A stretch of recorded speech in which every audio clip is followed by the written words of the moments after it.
जिस रात सबने सलमा को अकेला छोड़ दिया था, उस रात एक दरख्त ने उससे कहा, मत डर, मैं तुझे टूटने नहीं दूंगा।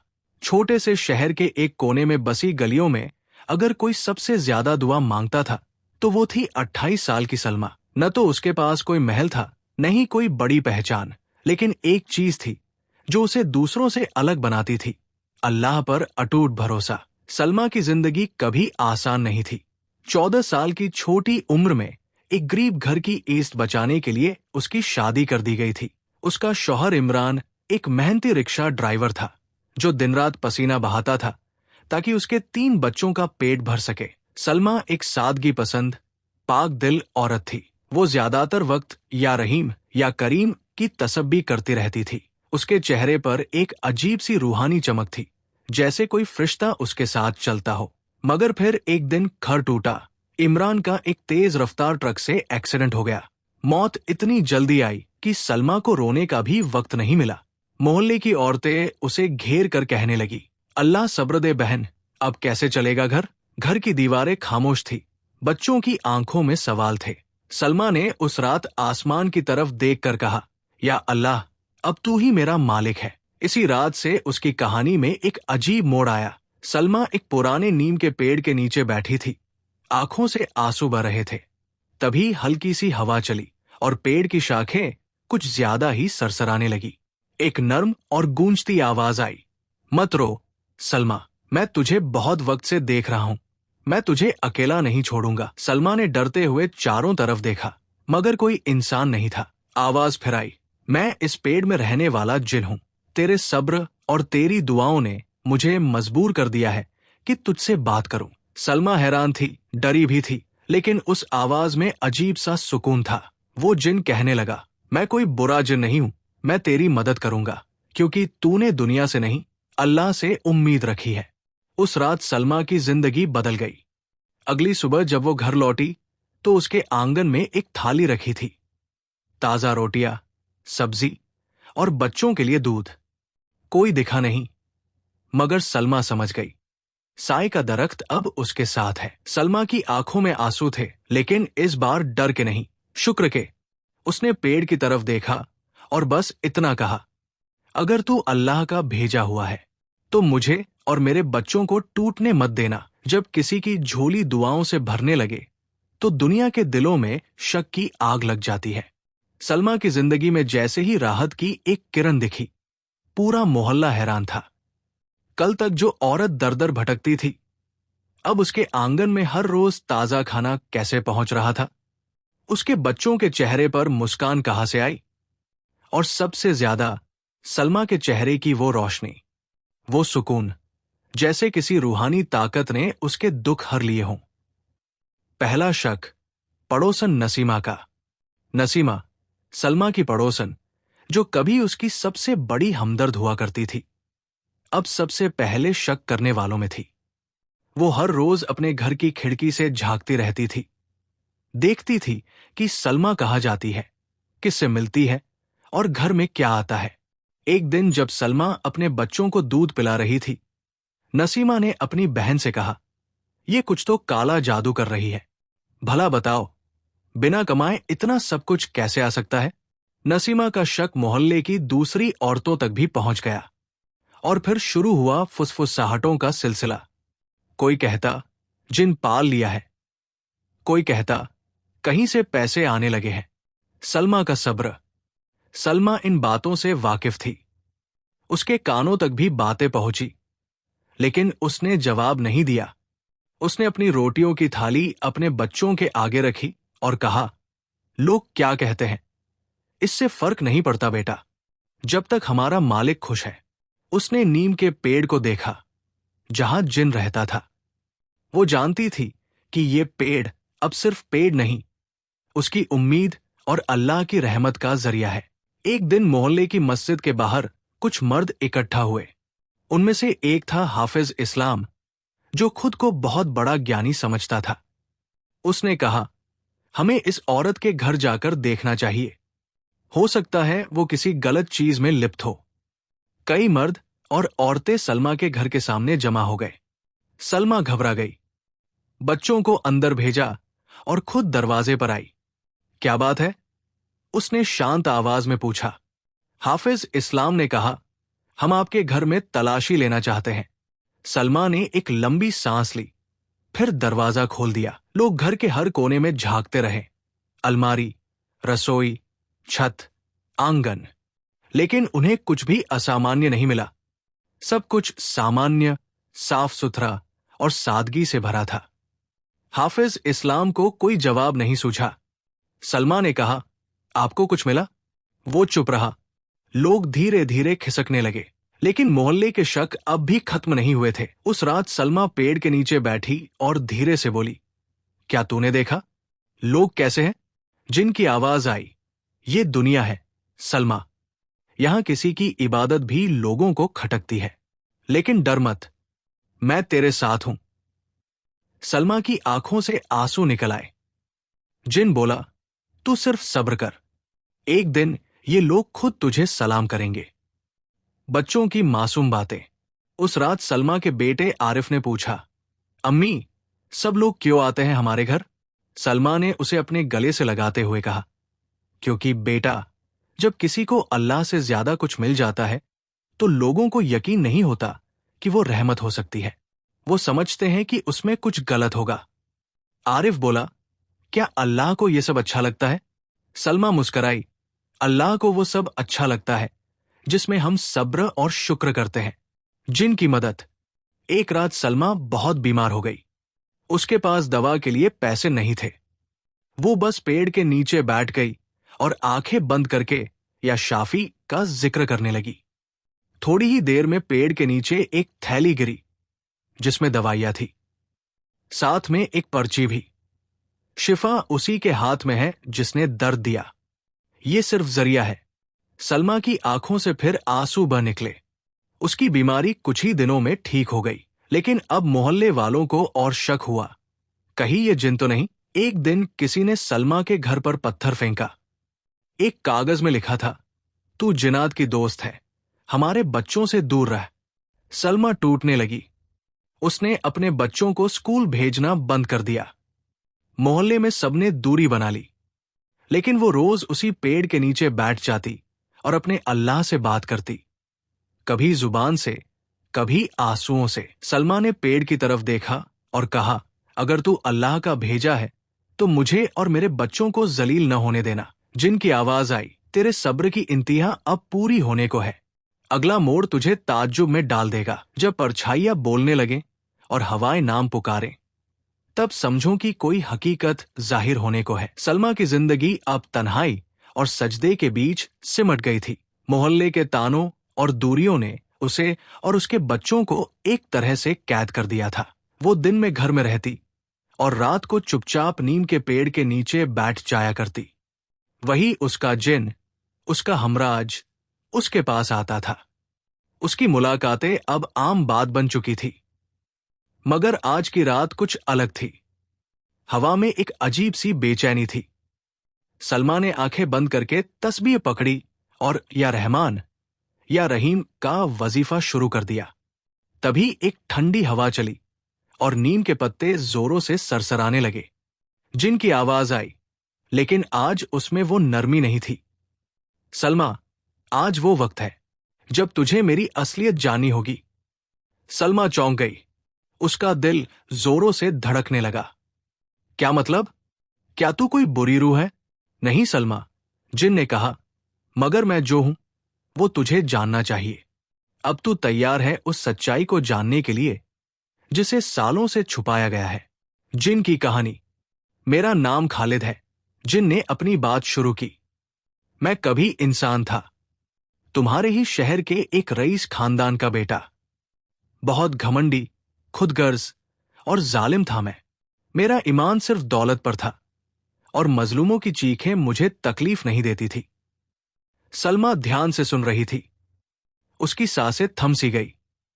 एक रोज मैंने एक फकीर को बेइज्जत किया। उसे भरी बाजार में पीटा क्योंकि उसने मुझसे सिर्फ एक रोटी मांगी थी। उस फकीर ने जाते जाते कहा, खालिद, एक दिन तुझे उसी भूख में जलना होगा। तेरी रूह को तब तक आराम नहीं मिलेगा जब तक तू किसी भूखी औरत की रूह की खिदमत ना कर ले। सलमा की आंखों में पानी आ गया। तो क्या तू उसी बद्दुआ का शिकार है? हाँ, जिन बोला। उस दिन के बाद मेरी जिंदगी उजड़ती चली गई। हादसे पर हादसा हुआ और एक रात मैंने जान दे दी, मगर मेरी रूह को कब्र ने कबूल नहीं किया। तब से मैं इस पेड़ से बंधा हूं, इसी दरख्त से, जब तक किसी नेक और भूखी रूह की मदद करके अपनी सजा पूरी न कर लूं। सलमा सन्न थी। उसके सामने जो जिन खड़ा था वो अब कोई रहस्यमय ताकत नहीं, बल्कि एक तौबा करने वाला शख्स था। एक भटका हुआ इंसान जिसने अब रूहानी तौर पर अपनी गलतियों का प्रायश्चित करना चाहा था। तो तू मुझे क्यों चुना? सलमा ने पूछा। क्योंकि तू वो औरत है जो सबसे बुरी हालत में भी अल्लाह को याद करती है। तुझे देखकर मुझे अपने गुनाह याद आते हैं और तुझे राहत देकर मुझे सुकून मिलता है। मैं चाहता हूं कि मेरी रूह को सुकून मिले और तेरी जिंदगी संवर जाए। उस रात के बाद सलमा ने खालिद जिन से डरना बंद कर दिया। अब वो उसे सिर्फ एक मददगार नहीं, बल्कि एक सच्चे तौबा करने वाले के रूप में देखने लगी। खालिद ने उसे कई और रूहों के बारे में भी बताया जो इसी मोहल्ले में भटकती थी, लेकिन उनके पास कोई इंसान नहीं था जो उनकी बात समझे। इस मोहल्ले में बहुत दर्द है सलमा, खालिद ने कहा। हर घर की छत पर कोई न कोई अधूरी कहानी बैठी है, मगर कोई सुनने वाला नहीं। सलमा ने तय किया कि वो अब डरकर नहीं जिएगी। उसे अब समझ आ चुका था कि रूहानी दुनिया भी कभी कभी इंसानी दुनिया से ज्यादा पाक होती है। वो दिन में इबादत करती, बच्चों को पढ़ाती और रात को खालिद से सीखती सब्र, ईमान और इंसानियत की असली परिभाषा। मोहल्ले का दूसरा चेहरा। खालिद ने सलमा को एक दिन मोहल्ले के कुछ घरों की तरफ इशारा किया। उस घर में जहां सबसे ज्यादा तुम्हें ताने मिलते हैं, वहां की औरत नसीमा, उसका शौहर उसे रोज पीटता है। वो बस दूसरों को गिराकर खुद को ऊपर दिखाना चाहती है। सलमा चौंकी, लेकिन वो तो बहुत शरीफ बनती है। रात को वो पेड़ के नीचे आकर रोती है, मगर कोई नहीं देखता। खालिद ने एक और घर की तरफ इशारा किया। वहां एक बूढ़ा आदमी है जो अकेला रहता है। लोग कहते हैं वो जहन्नमी है, मगर असल में उसकी बीवी की मौत के बाद वो हर रोज कुरान की तिलावत करता है, सिर्फ इसलिए कि अल्लाह उसे एक बार अपनी बीवी से मिलने दे। सलमा की सोच बदलने लगी। उसे समझ आया कि मोहल्ले की जुबान और आंखें धोखा दे सकती है, मगर इंसान की रूह नहीं। बच्चों का नया दौर। सलमा अब बच्चों को बाहर खेलने देती थी। उसने आरिफ को कुरान पढ़ाना शुरू किया और छोटी बेटी समरीन को दुआएं याद कराईं। मोहल्ले में धीरे धीरे कुछ लोगों की सोच भी बदलने लगी। उन्होंने देखा कि सलमा अब भी वही है, न कोई दिखावा, न कोई घमंड। उल्टा अब वो और ज्यादा सब्र वाली हो गई है। एक रात खालिद बोला, सलमा, तू मेरी रहाई का जरिया बनी है। अब बस एक आखिरी काम बाकी है। सलमा ने पूछा, क्या? मुझे अल्लाह से अपने लिए माफी मंगवानी है, किसी ऐसे के जरिए जिसकी दुआ कबूल हो, और वो तू है। सलमा की दुआ। एक रात तहज्जुद के वक्त सलमा उठी, वुजू किया, जानो दिल से सजदे में गिरी और कहा, ऐ मालिक, अगर तूने मुझे अपनी रहमत से नवाजा है तो इस रूह को भी राहत दे दे। खालिद ने अपनी गलती मानी और तेरे बंदों की सेवा की है। तू ही सबसे बड़ा माफ करने वाला है। उस रात के बाद खालिद फिर कभी नहीं दिखा। नीम का पेड़ अब भी था, मगर अब वो शांत रहता था। उसकी पत्तियां अब सिर्फ हवा से हिलती थी, किसी रूह की आहट नहीं आती थी। सलमा ने जब अगली सुबह बच्चों को जगाया तो उसके चेहरे पर अजीब सी चमक थी। मोहल्ले की औरतें अब उससे खौफ नहीं करती थी, बल्कि सलाम करती थी। सलमा ने पेड़ की जड़ में एक छोटी सी मिट्टी की कब्र बनाई और उसके ऊपर एक पत्थर रखा। यहां एक रूह ने अपने गुनाहों का बोझ उतारा और एक औरत ने अपने सब्र से उसे रिहा किया। अब सलमा सिर्फ एक बेसहारा औरत नहीं थी, वो रूहों की हमराज बन चुकी थी, और उसकी इबादत अब सिर्फ उसके लिए नहीं, हर उस रूह के लिए थी जो इंसानों की बेरुखी का शिकार थी। सलमा की जिंदगी अब एक अलग मोड़ पर आ चुकी थी।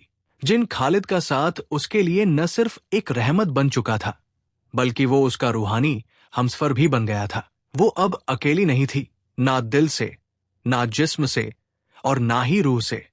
लेकिन हर रात जो राहत उसे मिलती थी, वो दिन में फिर से भारी हो जाती थी। समाज की तल्ख निगाहें, रिश्तेदारों की फप्तियां और मोहल्ले की औरतों की फुसफुसाहटें, इन सब ने सलमा की सांसों को बोझल बना रखा था। बंद दरवाजों के पीछे की दुनिया, उस छोटे से शहर में सलमा की जिंदगी एक ताज्जुब बन चुकी थी। लोग उससे नजरें चुराते, लेकिन उसकी बातें हर जुबान पर होती। औरतें कहती, इसने तो कोई तावीज किया है। मर्द कहते, इसकी आंखों में कोई रहस्य है। लेकिन किसी को यह नहीं मालूम था कि सलमा हर रात एक जिन से बातें करती है, जो उसकी रूह की दरारों को भरता है।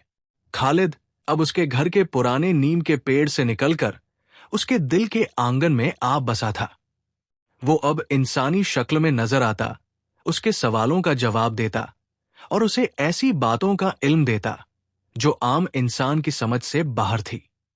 सलमा ने महसूस किया कि उसके अंदर अब एक अलग ही ताकत आ गई है, अंदर की तड़प और बाहर की लड़ाई।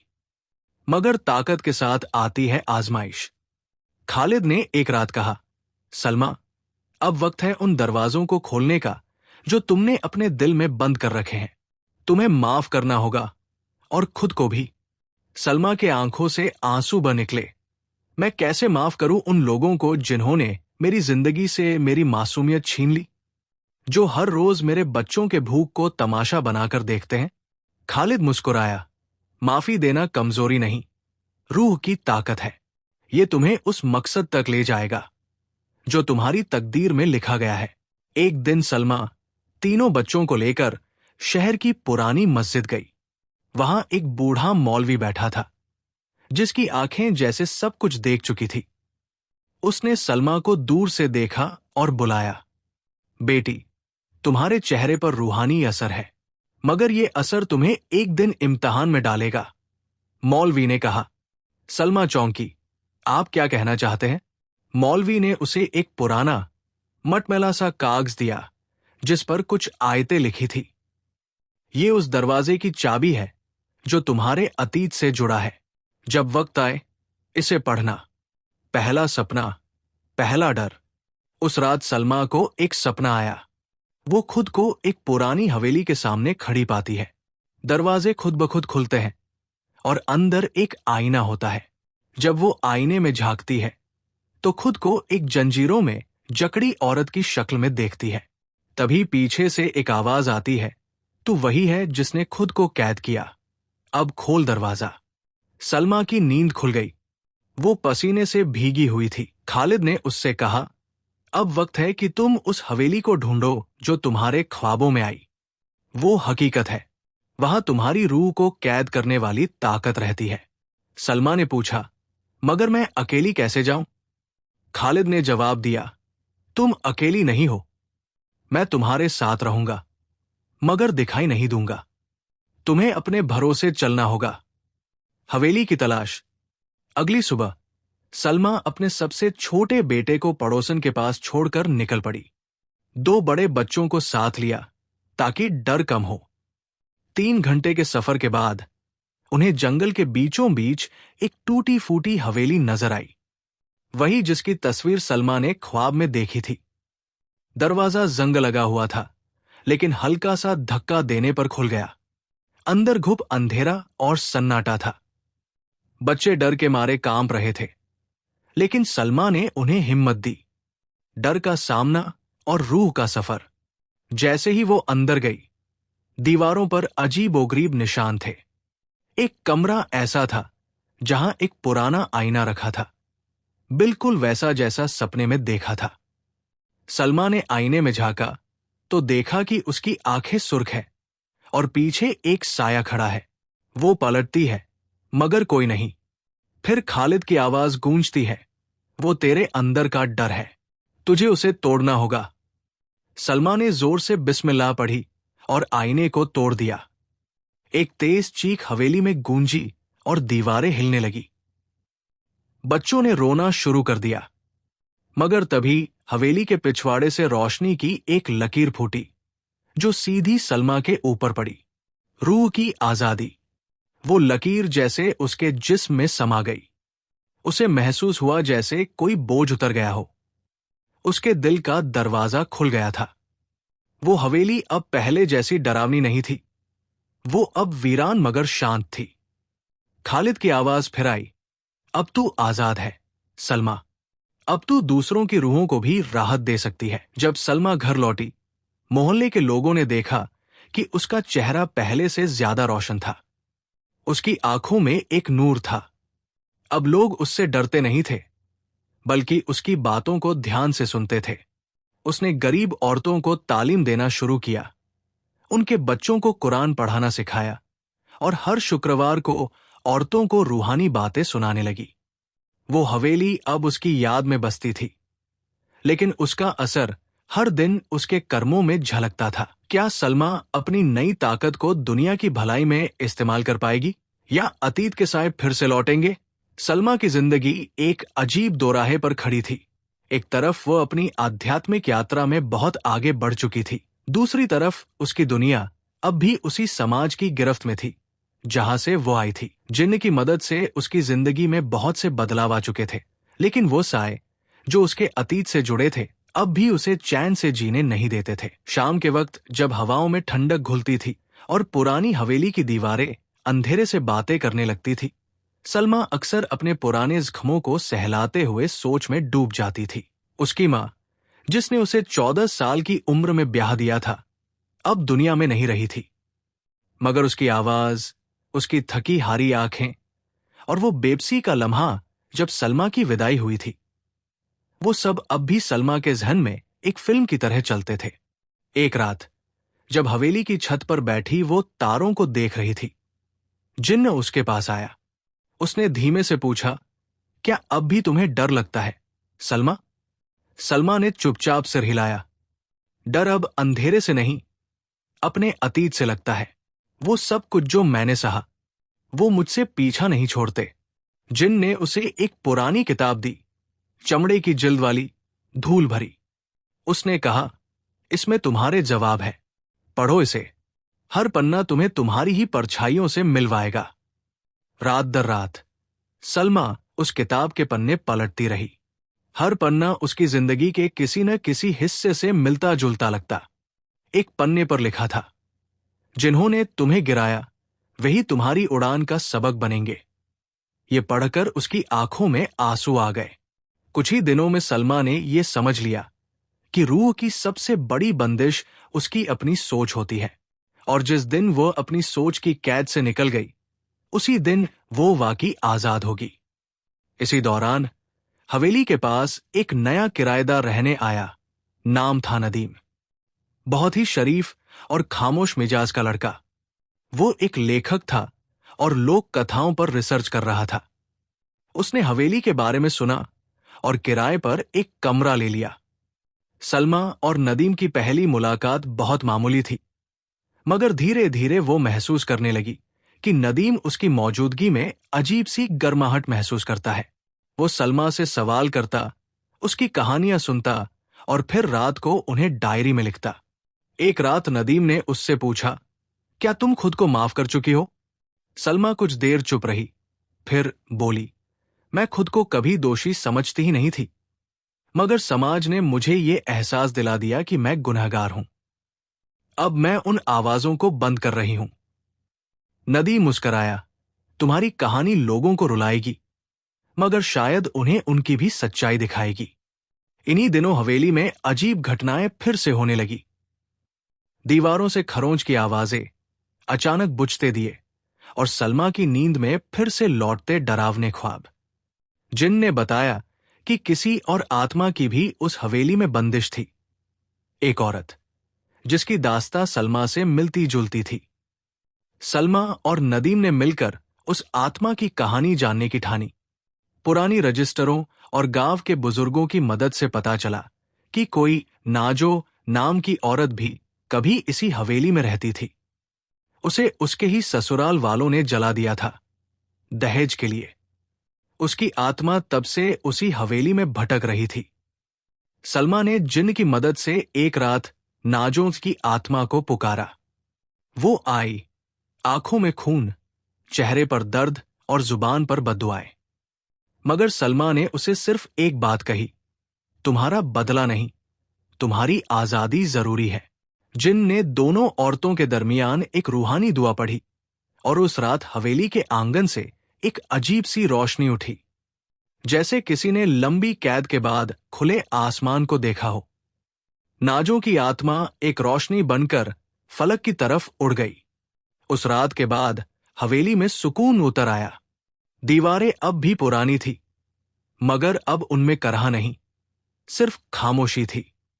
नदीम ने कहा, सलमा, अब तुम्हें अपनी कहानी पूरी करनी है, लोगों के लिए और अपने लिए। सलमा ने कलम उठाई और पहला शब्द लिखा। यह कहानी उन सायों की है जो हर औरत के पीछे छुपे होते हैं। सलमा की कहानी अब अपने अंतिम पड़ाव पर थी, लेकिन ये एक अंत नहीं था, बल्कि शुरुआत थी उस नई दुनिया की, जिसमें हर औरत को अपनी पहचान, अपनी आवाज और अपनी रोशनी मिल सके। हवेली अब एक ऐसी जगह बन चुकी थी जहां डर नहीं, उम्मीद बसती थी। उस सुबह की बात है जब सूरज ने थोड़ी देर से किरणें बिखेरी थी। सलमा आंगन में बैठी चाय पी रही थी और हवेली की खाली दीवारों को देख रही थी। लेकिन वो दीवारें अब उसे डरावनी नहीं लगती थी, अब वे उसकी साथी थी। हर दीवार एक कहानी थी, हर खिड़की एक नई रोशनी। उसी वक्त नदीम आया, हाथ में कुछ कागजात लिए। उसने कहा, सलमा, तुम्हारी कहानी मैंने लिख दी है, लेकिन इसका हक अब तुम्हारे पास है। तुम चाहो तो इसे छपवाओ, चाहो तो आग में फेंक दो। सलमा ने पन्नों को देखा, जैसे कोई आईना हो जिसमें उसकी पूरी जिंदगी की तस्वीर कैद हो। उसने पन्नों को अपने सीने से लगाया और कहा, इन्हें अब सिर्फ अल्फाज नहीं, उम्मीदों का हिस्सा बनाना है। इसके बाद सलमा ने एक फैसला किया। वो अब उन औरतों की मदद करेगी जो उसी अंधेरे से गुजर रही है जिससे वो गुजरी थी। उसने हवेली के एक हिस्से को रूह की रोशनी नाम से आश्रय गृह बना दिया। वहां हर वो औरत आ सकती थी जिसे जिंदगी ने जख्म दिए थे, जिन्हें समाज ने गूंगा बना दिया था। जल्द ही ये आश्रय गृह आसपास के इलाकों में मशहूर हो गया। सलमा और नदीम मिलकर वहां शिक्षा, आत्मनिर्भरता और आत्मसम्मान की रोशनी फैला रहे थे। एक दिन एक बूढ़ी औरत अपनी पोती के साथ उस आश्रय गृह में आई। उसकी आंखें नम थी, मगर चेहरे पर शांति थी। उसने कहा, बेटी, क्या तू ही सलमा है? सलमा ने हां में सिर हिलाया। बूढ़ी औरत ने उसका हाथ पकड़ा और बोली, तेरी कहानी ने मेरी पोती की जान बचा ली। उसने खुदकुशी करने से पहले तेरा लिखा पढ़ लिया। सलमा की आंखों में आंसू आ गए। वो जानती थी कि उसकी जिंदगी का मकसद अब पूरा हो रहा है। हर वो दर्द जो उसने सहा अब किसी और की दवा बन चुका था। लेकिन कहानी यही खत्म नहीं हुई। एक रात जब सलमा अकेली कमरे में बैठी थी, हवेली की छत से धीमी सी आवाज आई। वो जिन्न था। अब वो बहुत बूढ़ा लग रहा था, जैसे समय ने उसकी ताकतें कम कर दी हों। उसने सलमा से कहा, अब मेरा वक्त आ गया है, मैं रुखसत लेता हूं। सलमा चौंक गई, लेकिन तुमने मेरी इतनी मदद की है, तुम गए तो ये सब कौन संभालेगा? जिन्न मुस्कराया, तुम संभालोगी। तुम्हारे अंदर अब वो रोशनी है जो किसी और को रोशन कर सकती है। सलमा ने उसे गले लगाया। वो एक हल्के धुएं में बदल गया और हवेली की छत से आसमान की ओर उड़ गया। वो पल सलमा की जिंदगी का सबसे पवित्र पल था। एक रूह का अलविदा, एक आत्मा की मुकम्मल आजादी। अगले दिन सलमा ने रूह की रोशनी की दीवारों पर एक लाइन लिखवाई, जिसने अंधेरे में चलना सीखा वही औरों के लिए उजाला बनता है। उसने अपनी कहानी एक किताब की शक्ल में छपवाई और उसका नाम रखा, साए और उजाले। वो किताब लोगों के दिलों को छूने लगी। हर पाठक उसे पढ़कर अंदर से कुछ टूटता, कुछ जुड़ता महसूस करता। और आखिरकार सलमा अब वो औरत थी जिसकी आंखों में आंसू नहीं, नूर था। जिसके होठों पर शिकायत नहीं, शुक्र था। जिसने दर्द से इबादत बना ली और अंधेरे से रोशनी। ये कहानी एक लड़की की नहीं थी, ये हर उस आवाज की कहानी थी जिसे दबा दिया गया था।